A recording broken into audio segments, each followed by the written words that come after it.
Dan Allah itu memiliki nama-nama yang mulia, maka bermohonlah kepadanya dengan menyebut nama-nama itu.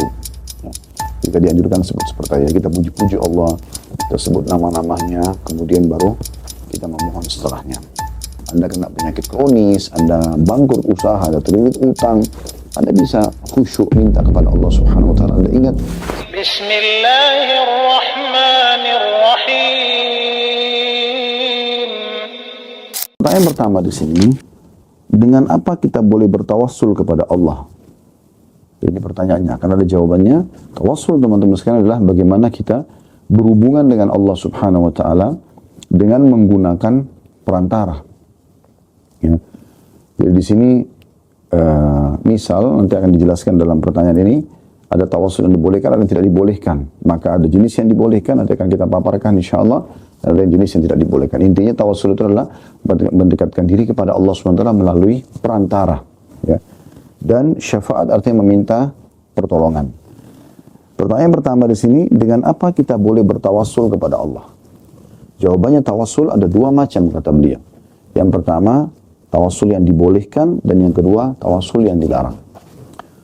Sementara tawassul yang dibolehkan dan dianjurkan adalah melalui dengan menggunakan dan melalui nama-nama dan sifat-sifat Allah, serta melalui seluruh amal-amal saleh. Jadi misalnya, Anda mengatakan, Ya Ghafur. Anda kan menjadikan sifat Allah Al-Ghafur, nama Allah ini, sebagai perantara antara Anda sama Allah. Lalu Anda mengatakan, Ikfirli, maafkanlah aku. Misalnya, Ya Rahim, wahai zat yang maha penyayang. Maka Anda mengatakan, Irhamni, kasihanilah aku misalnya. Ya Razzaq, wahai zat pemberi rezeki, Urzukni. Ya, ini semua masuk dalam umumnya firman Allah Subhanahu wa taala dalam surah Al-A'raf ayat 1 atau 180 yang berbunyi, A'udzu billahi minasyaitonir rajim, walillahil asmaul husna fad'uuhu biha. Dan Allah itu memiliki nama-nama yang mulia, ya, maka bermohonlah kepadanya dengan menyebut nama-nama itu. Ya. Kita dianjurkan sebut seperti itu. Kita puji-puji Allah, kita sebut nama-namanya, kemudian baru kita memohon setelahnya. Dan dia juga Allah SWT telah berfirman dalam surah Al-Ma'idah ayat 35 yang bunyinya, A'udzu billahi minasyaitonir rajim, ya ayyuhalladzina amanu taqullaha wabtagu ilaihil wasilah. Al-ayah. Titik-titik berarti ada sambungan ayat, tapi ini saksi bahasan kita. Terjemahnya, orang-orang beriman bertakwalah kepada Allah, artinya patuh dan tunduklah kepada Allah, dan carilah wasilah atau jalan untuk mendekatkan diri kepadanya. Dalam penjelasan tentang ayat ini, Ibnu Katsir, seorang ahli tafsir yang punya tafsir Quran Azim, menyebutkan perkataan Qatadah bahwa, Qatadah seorang ulama di zaman dulu, ya, tabi'in, bahwa mencari wasilah atau perantara artinya melakukan pendekatan diri kepada Allah dengan melalui ketaatan kepadanya dan melalui perbuatan-perbuatan yang dia ridhoi. Sesuai dengan hadis Nabi SAW, As'aluka bikulli ismin huwa lak. Aku memohon kepadamu ya Allah dengan setiap nama-nama yang engkau miliki. Ya. Ini hadis diriwayatkan oleh Imam Ahmad dan disahihkan oleh beliau. Juga Nabi SAW bersabda kepada salah seorang sahabat yang meminta kepada Nabi SAW agar ia bisa bersama beliau di surga. Maka Nabi SAW mengatakan, A'inni ala nafsika bikathratis sujud. Bantulah aku, tolonglah aku untuk memenuhi permintaanmu itu dengan banyak bersujud, yaitu memperbanyak sholat, dan ini adalah suatu amal soleh. Ya, hadis ini diriwayatkan oleh Imam Muslim. Jadi dari apa yang kita sampaikan tadi ini, tawassul yang dibolehkan, kita boleh menggunakan amal-amal soleh, ya, kita boleh menggunakan nama-nama Allah Subhanahu Wa Taala untuk jadi perantara antara kita sama Allah Subhanahu Wa Taala. Kita dekatkan diri dengan menggunakan nama-nama tersebut. Dan ini jauh lebih baik. Makanya pernah ada seorang sahabat masuk ke dalam masjid, lalu kemudian tiba-tiba dia mengatakan atau berdoa, ya Allah ampuni aku. Kata Nabi SAW, Ista'jala hadza. Orang ini buru-buru sekali. Harusnya dia memuji Allah dulu, kemudian baru dia baca salawat kepada Nabi Muhammad SAW, baru dia sampaikan hajatnya. Ya. Jadi ini kita menjadikan, ya, amal nama-nama Allah sebagai perantara antara kita sama Allah SWT. Demikian juga dengan seluruh jenis amal soleh. Seperti tadi misalnya riwayat yang sangat jelas bagaimana seorang sahabat dia pernah melayani Nabi SAW di malam hari dia siapkan air wudhunya, dia sholat bersama Nabi SAW. Memang dia malam itu niat ingin berkhidmah pada Nabi SAW. Maka setelah selesai Nabi SAW mengatakan, mintalah sesuatu. Supaya ada balasan terhadap apa yang kau kerjakan ini. Dia mengatakan, aku hanya ingin bersamamu di surga ya Rasulullah. Kata Nabi SAW, ada yang lain enggak? Dia bilang, tidak ada ya Rasulullah, hanya itu saja. Maka Nabi SAW mengatakan, hadis yang tadi baru kita bacakan, a'inni, kalau gitu bantu aku. Ala nafsika, untuk memenuhi permintaanmu tadi itu, bikathratis sujud, dengan memperbanyak sujud. Memperbanyak sujud. Ya, jadi bagaimana kita beramal saleh, ya, kemudian nanti dengan itu Allah Subhanahu wa taala akan memberikan permintaan kita. Jadi permintaan dia untuk bersama dengan Nabi SAW.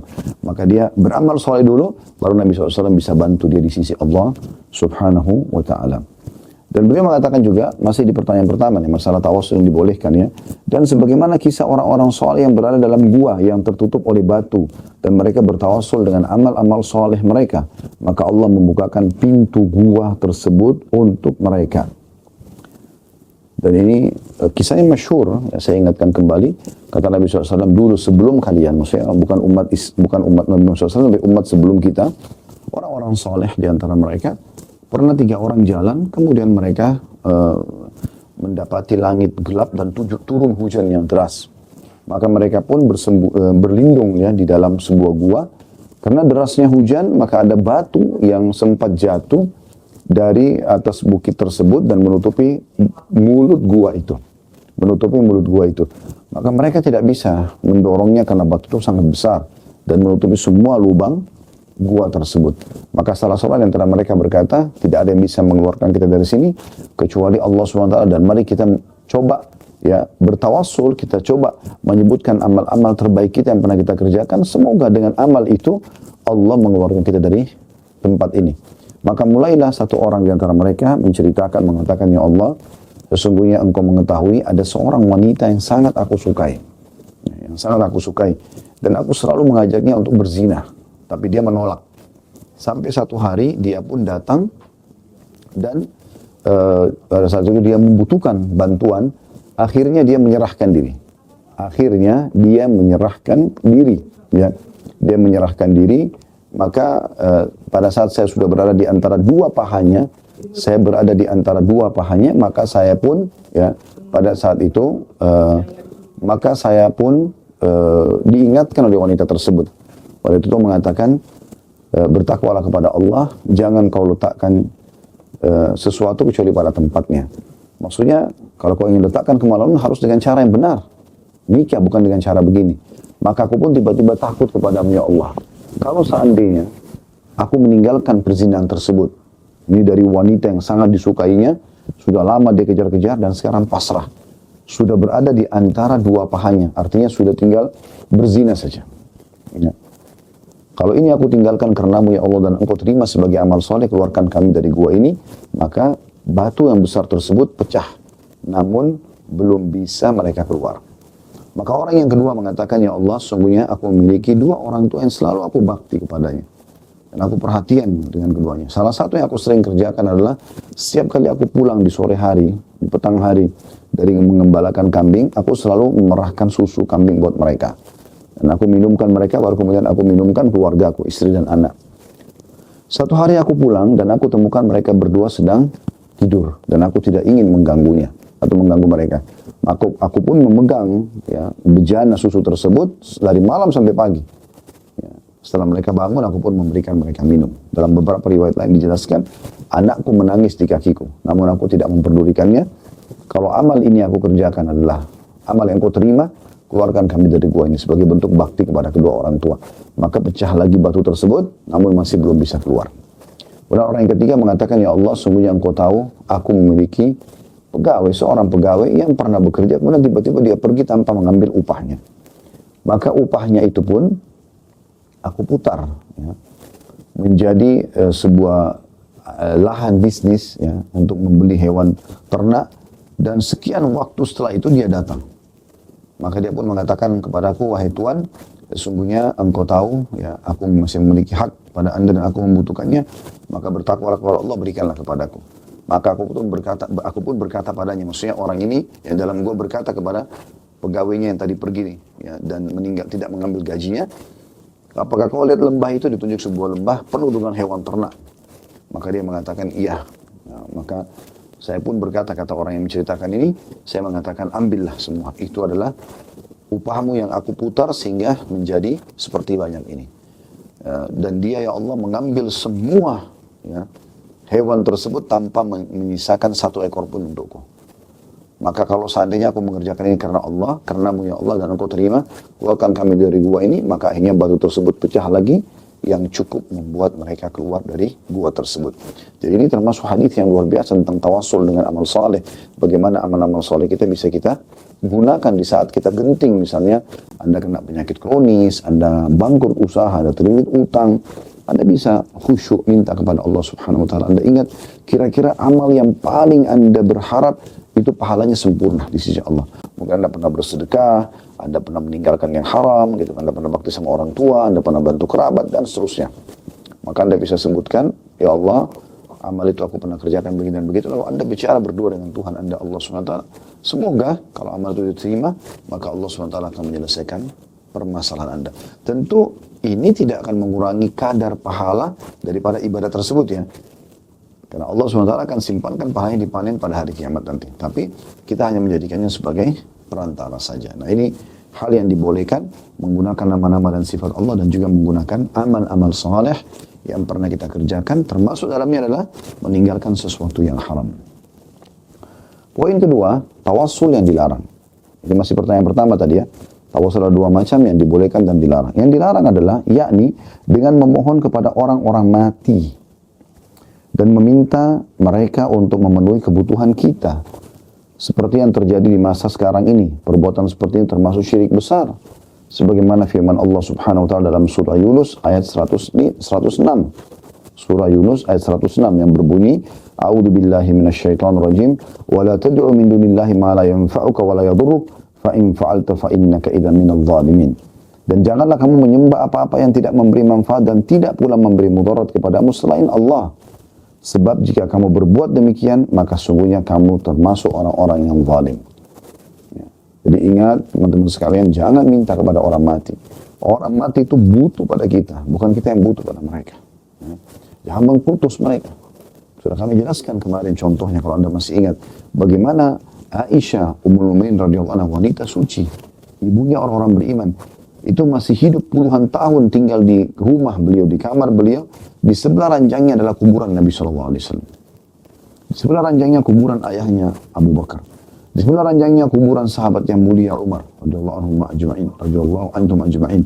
Tapi tidak pernah Aisyah, ya, itu membuka rumahnya dan mengatakan, ambillah tanah kuburan ketiga kuburan ini, terutama kuburan Nabi kalian, taruhlah air supaya berkah, mintalah kepada mereka. Tidak pernah sama sekali. Ya. Nah, ini hal yang jelas sekali gitu. Juga para sahabat tidak pernah melakukannya pada kuburan Nabi SAW. Tidak pernah juga Nabi SAW menyuruh para sahabat mendatangi kuburan para nabi-nabi. Beliau kan bisa menunjukkan, di sini kuburan Nabi Syuaib, di sini kuburan Nabi Ayub, di sini kuburan Nabi Musa, di sini kuburan Nabi Isa. Lalu kemudian beliau pergi ke sana sebagai contoh buat umatnya, sehingga menjadi syariat kan gitu. Dan beliau tidak lakukan, kenapa? Apakah kita lebih baik daripada Nabi SAW? Tentu saja tidak. Gitu kan? Itu juga Nabi SAW tidak pernah menyuruh para sahabat untuk, ya, mengkultus kuburan syuhada Uhud, kuburan syuhada Badr. Ya. Beliau SAW hanya menziarahi, mengucapkan salam, mendoakan, lalu kemudian pergi. Itu yang disunnahkan oleh baginda Nabi SAW. Jadi jangan sampai melebihi hal ini. Karena ini nanti akan membawa pada kesyirikan. Makanya kebanyakan subhanallah, dukun-dukun, ya, itu mereka mengkultuskan kuburan. Ya, mensakralkan kuburan tersebut. Ya, yang membawa sesajen dengan segala macam. Yang sebenarnya tidak ada hubungannya sama sekali. Tapi mereka melakukan itu untuk bertolak belakang dengan hukum Allah Subhanahu wa ta'ala. Kemudian beliau mengatakan, adapun bertawassul dengan kemuliaan Rasulullah SAW seperti mengatakan, ya Rabbku, dengan kemuliaan Muhammad SAW, sembuhkanlah aku, maka itu termasuk tidak dibolehkan juga. Karena para sahabat radhiyallahu anhum tidak melakukannya. Dalil yang lain adalah bahwa Umar bin Khattab radhiyallahu anhu bertawassul dengan doa Al-Abbas, paman Nabi SAW radhiyallahu anhu ajma'in. Ketika ia masih hidup, pada saat itu Umar tidak bertawassul kepada Rasulullah SAW karena beliau sudah meninggal. Ada sebuah riwayat sahih, di zaman Umar bin Khattab pernah terjadi peceklik panas, kering sekali kota Madinah. Maka beliau mengajak muslimin untuk sholat istisqa, minta turun hujan. Nah, di saat itu beliau menghadirkan paman Nabi Al-Abbas radhiyallahu anhu yang masih hidup di masa beliau.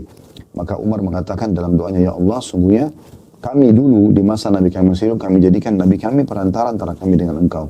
Dan sekarang Nabi kami sudah meninggal dan ini pamannya Abbas. Kami jadikan perantara antara kami sama engkau, maka terimalah doanya. Lalu Abbas pun berdoa, kemudian Allah turunkan hujan. Nah, dari riwayat ini kita bisa lihat bahwasanya boleh juga orang bertawasul dengan orang saleh masih hidup. Orang tua kita, guru kita, kita mengatakan tolong doakan saya, tolong mohon ampunkan kepada Allah untuk saya, gitu kan. Bisa saja. Sebagaimana para sahabat melakukannya pada Nabi SAW. Ya.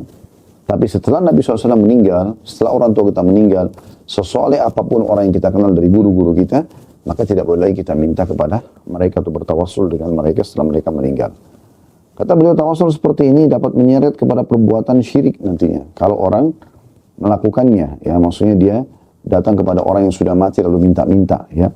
Apabila diyakini bahwa Allah membutuhkan seorang perantara seperti raja atau pemimpin lainnya, karena kita berarti tidak, atau berarti kita telah menyamakan atau mempersamakan yang Maha Pencipta dengan makhluknya.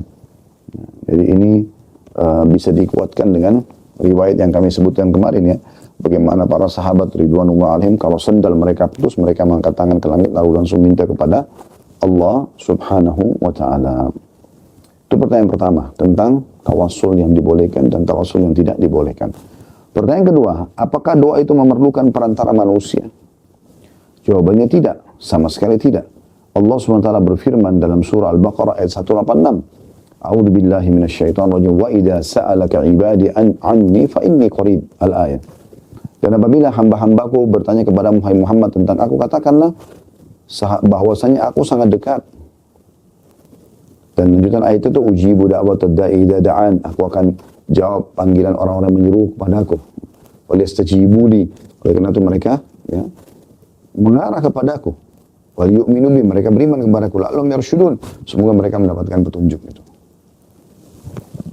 Dan Nabi SAW mengatakan dalam sebuah hadis yang sahih riwayat Imam Muslim, innakum tad'una sami'an qariban wa huwa ma'akum.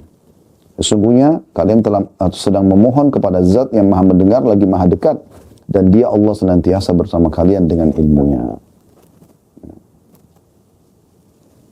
Jadi Allah subhanahu wa ta'ala selalu bersama dengan kita. Kita tidak butuh perantara. Apalagi orang mati, ya kita bicarain. Kalau orang masih hidup, masih bisa. Itu pun kita minta kepada dia agar dia memohon kepada Allah subhanahu wa ta'ala. Pertanyaan ketiga, bolehkah meminta kepada orang yang hidup untuk mendoakan kita? Jawabannya iya, diperbolehkan meminta doa dari orang yang masih hidup untuk kita. Dan tidak diperbolehkan meminta doa dari orang yang sudah mati. Sebenarnya sudah dijelaskan, ya. Allah Ta'ala berfirman kepada Rasulullah SAW ketika beliau masih hidup. A'udzu billahi minasyaitonir rajim. Ini potongan ayat dalam surah Muhammad ayat 19. Potongan ayatnya, wastaghfir li dzambika walil mu'minina wal mu'minat. Dan mohonlah ampunan bagi dosamu dan bagi dosa orang-orang mukmin, laki-laki dan perempuan. Dan dalam hadis sahih yang diriwayatkan oleh Tirmidzi, kata beliau, disebutkan bahwa seorang buta datang kepada Nabi SAW seraya berkata, berdoalah kepada Allah agar dia Allah menyembuhkanku. Dan itu dibolehkan selama masih hidup. Bagaimana kata ada matanya pada saat kena panah di satu peperangan lalu minta kepada Nabi SAW untuk disembuhkan. Nabi SAW berdoa kepada Allah lalu sembuh. Bagaimana Abdullah bin Abi Atiq radhiyallahu anhu yang kakinya patah pada saat selesai menjalankan misinya membunuh seorang penjahat Yahudi yang selalu menyerang Nabi SAW, menyerang Islam, Abu Rafi' namanya. Maka dia jatuh dari tangga di benteng itu, dan kakinya patah, lalu dia melapor kepada Nabi SAW, lalu Nabi SAW berdoa sambil mengusap, ya, tulang keringnya dan akhirnya sembuh, gitu kan. Dan sekian banyak kisah-kisah yang berhubungan dengan seperti ini. Tapi itu di saat Nabi SAW masih hidup. Setelah Nabi SAW meninggal, tidak ada satupun riwayat para sahabat melakukan itu kepada kuburan Nabi ataupun, ya, apa yang Nabi SAW tinggalkan. Kemudian pertanyaan keempat, kalau begitu apa tugas Rasulullah SAW? Maka jawabannya tugas Rasulullah SAW adalah untuk menyampaikan risalah agama selama beliau hidup, gitu kan? Setelah beliau meninggal sudah selesai, beliau sudah sempurnakan penyampaian agama ini. Allah SWT berfirman dalam surah Al-Maidah ayat 67, a'udzubillahi minasyaitonirrajim, ya ayyuhar rasul balligh ma unzila ilaika min rabbik. Wahai para rasul, wahai rasul, maksudnya Nabi Muhammad SAW, sampaikan apa yang diturunkan kepadamu dari Rabbmu. Itu tugas utama Nabi Muhammad SAW. Dan Nabi SAW bersabda ketika menanggapi sahabat yang berkata, kami bersaksi bahwa engkau telah menyampaikan risalah. Maka beliau mengatakan, Allahumma syhad. Ya Allah, saksikanlah. Dalam hadis riwayat Imam Muslim. Ya. Pertanyaan kelima, dari siapa kita meminta syafaat Rasulullah SAW, pertolongan Nabi? Dari mana kita bisa minta? Jawabannya kita meminta syafaat Rasulullah SAW dari Allah. Langsung. Allah Ta'ala berfirman, ya, surah Az-Zumar ayat 44, A'udhu billahi minasyaitonirrajim, Kul lillahi syafa'atu jami'a. Katakanlah hanya kepunyaan Allah lah syafaat itu semuanya. Kalau Nabi SAW masih hidup, lalu kita datang dan mengatakan, ya Rasulullah, ya berikanlah, mintalah kepada Allah agar syafaat anda diberikan kepada aku pada hari kiamat. Tidak ada masalah. Nabi SAW sudah meninggal, lalu anda mengatakan, ya Rasulullah, berikanlah syafaat anda kepadaku. Nabi sudah meninggal, ini tidak dibenarkan.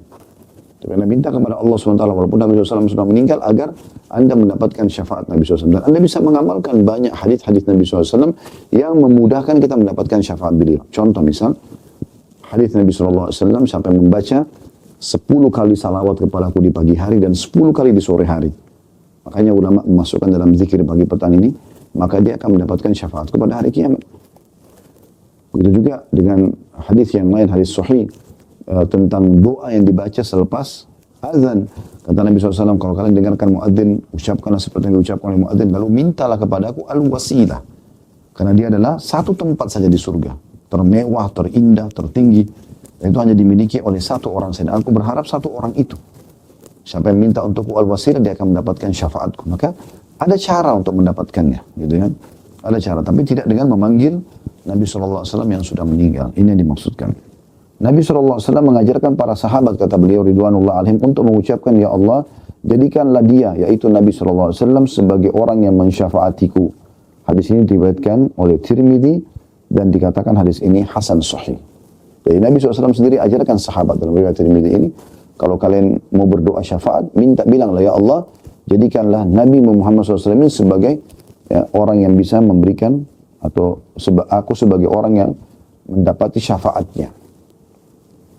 Juga Nabi SAW bersabda, wa inni ikhtaba'tu da'wati syafa'atan yawmal qiyamati man mata min ummati la yusyriku billahi syai'a. Sesungguhnya aku menyimpan doaku sebagai syafaat di hari kiamat nanti bagi orang yang mati di antara umatku yang tidak mempersekutukan Allah dengan sesuatu apapun. Hadis riwayat Muslim. Jadi nanti kalau kita sudah dibangkitkan lagi hari kiamat, kita ketemu dengan Nabi SAW, nah di situ Nabi akan memberikan lagi syafaatnya. Ya. Pertanyaan ke-6, bolehkah kita meminta syafaat dari orang yang masih hidup? Jawabannya iya, boleh. Kita boleh meminta syafaat dari orang yang masih hidup dan hal-hal yang berkaitan dengan kehidupan dunia. Ya. Sebagaimana firman Allah SWT dalam surah An-Nisa ayat 85. A'udzu billahi minasyaitonir rajim, man yashfa' syafa'atan hasanatan yakun lahu nasibun minha. Wa man yashfa' syafa'atan sayyatan yakun lahu kiflun minha. Al-ayat. Barang siapa memberikan syafaat yang baik, ya, syafaat sini maksudnya adalah setiap yang ditujukan untuk melindungi hak seorang muslim atau menghindarkannya dari sesuatu yang membahayakannya. Tapi selama dia masih hidup. Kita bisa minta tolong seperti ini ya. Kata Allah, barang siapa yang memberikan syafaat yang baik, niscaya ia akan memperoleh bagian pahala daripadanya. Dan barang siapa yang memberi syafaat yang buruk, ya, justru dia menolong orang-orang yang zalim, memberikan pertolongan, niscaya ia akan memikul bagian dosa darinya. Dalam surah An-Nisa ayat 85. Ya. Juga sabda Nabi SAW, Ishfa'u tu'jaru. Berikanlah syafaat, kamu akan mendapatkan pahala. Ya, hadits ini diriwayatkan Abu Daud dengan sanad yang sahih. Jadi selama hidup kita boleh atau minta tolong, lunasi utang, kita minta tolong untuk dibantu, ya, dicarikan jodoh, apalah pekerjaan dan sebagainya, boleh. Tidak ada masalah. Tapi kalau sudah meninggal, tidak boleh lagi. Kalau sudah meninggal, kita tidak boleh minta kepada mereka. Karena orang yang mati lebih membutuhkan kepada orang yang masih hidup. Kenapa kita dianjurkan mendoakan mayit? Kenapa kita baik itu di keseharian kita ataupun pada saat kita ziarah kubur? Karena mereka butuh doa itu. Mereka butuh doa itu. Nabi Muhammad SAW saja selalu kita ucapkan salawat kepada beliau agar Allah terus tambahkan, limpahkan rahmatnya kepada beliau SAW walaupun beliau sudah wafat SAW. Pertanyaan ketujuh, bolehkah kita memuji Rasulullah SAW dengan pujian yang berlebihan? Ya. Seperti kasus tahu awal mula kaum Nasrani mengatakan Isa anak Tuhan. Karena itu berlebihan. Memuji-muji Nabi sampai akhirnya melampaui batas mengatakan Isa anak Tuhan. Ya. Jawabannya tidak boleh. Kita tidak boleh melakukannya karena Allah SWT telah berfirman dalam surah Al-Kahfi ayat 110 yang bunyinya A'udzubillahi minasyaitonirrajim. Qul innama ana basyarum mithlukum yuha ilayya annama ilahukum ilahun wahid. Faman kana yarju liqa'a rabbih falyamal amalan salihan wa la yusyrik bi ibadati rabbih ahada. Katakan hai Muhammad, sungguhnya aku ini adalah manusia biasa seperti kamu. Yang diwahyukan kepadaku bahwa sesungguhnya ilah kamu itu adalah ilah yang esa. Ya. Yuha ilayya annama ilahukum ilahun faman kana yarju liqa'a rabbih, siapa yang berharap untuk bertemu dengan Tuhannya, falyamal amalan salihan, maka dia sibukkan diri untuk beramal saleh. Wala yusyrik bi ibadati rabbih ahada, dan jangan pernah dia menyekutukan sesuatu pun dengan Tuhannya dalam hal ibadah. Ya. Kita menjunjung Nabi SAW di atas kepala kita. Nabi SAW lebih daripada orang tua kita, lebih dari diri kita sendiri. Tapi kontrol jangan sampai ada pujian yang seperti yang terjadi pada kaum Nasrani mengatakan Isa anak Tuhan. Gitu. Nah ini perlu digarisbawahi. Tapi kita selalu bacakan salawat pada Nabi SAW. Kita muliakan beliau. Kita belajar sejarahnya. Kita bela kalau ada yang mencoba mencoreng nama beliau. Kita hidup mati untuk Nabi SAW. Tapi khusus masalah puji-pujian yang melampaui batas, apalagi sampai itu adalah pujian untuk Allah Subhanahu Wa Taala, maka jangan sampai kita mencapai ke sana, gitu ya. Juga sabda Nabi SAW sendiri dalam hadis yang sahih riwayat Bukhari. Beliau mengatakan, la tatruni kama atratin nasara Isa bin Maryam, fa innama ana abduhu faqulu abdullahi wa rasuluh. Janganlah kalian memuji aku dengan berlebihan, kata Nabi SAW. Seperti yang dilakukan kaum Nasrani terhadap Isa, putra Maryam. Mereka mengatakan, karena puji-puji Isa berlebihan, akhirnya sampai mengatakan Isa adalah anak Tuhan. Sesungguhnya, aku hanyalah hamba Allah, maka katakanlah, Abdullahi wa Rasul, hamba Allah dan Rasulnya. Ya, jadi ini yang paling bagus. Kita mengatakan Rasulullah, Nabiullah, ini pujian yang paling mulia. Karena kita mengikrarkan tentang dia adalah utusan Allah Subhanahu Wa Taala Sallallahu Alaihi Wasallam. Ya, kita seru beliau dengan utusan Allah, hamba Allah, Rasulullah, Nabiullah, gitu kan. Kita juga memanggil Nabi Sallallahu Alaihi Wasallam dengan nama-namanya yang mulia. Nabi Muhammad Sallallahu Alaihi Wasallam ada nama beliau Ahmad. Beliau mengatakan di khamsu asma, saya memiliki 5 nama. Beliau punya mengatakan ana Muhammadun wa ana Ahmadun, saya Muhammad dan Ahmad, artinya terpuji, gitu kan. Wa ana mahi alladhi yamhu Allah bihi syirk, dan aku pun al-mahi yang dengannya dihapus, dengan diutusnya aku dihapus kesyirikan. Ya, kemudian wa ana hasyir alladhi yusyarun nasu baina yaday, dan aku adalah al-hasyir yang dibangkitkan manusia setelah aku dibangkitkan pada hari kiamat. Wa ana aqib alladhi la nabiyya ba'di, dan aku adalah aqib yang tidak ada nabi setelahku. Nah, kita bisa memanggil Nabi SAW dengan nama-nama yang mulia. Ya, nama-nama yang mulia. Ya. Kita boleh mengatakan itu. Kita juga boleh mengatakan Sayyidina Muhammad SAW. Ya. Tuhan kita Nabi Muhammad SAW kita puji. Nabi Muhammad SAW boleh. Tapi jangan sampai berlebihan sehingga membuat kita akhirnya ya, masuk dalam bab gulu atau berlebihan. Dan ini poin yang harus digarisbawahi tentunya. Ya, Allahu a'lam. Ini insyaAllah bahasan kita pada kesempatan ini tentang masalah tawassul dengan amal saleh.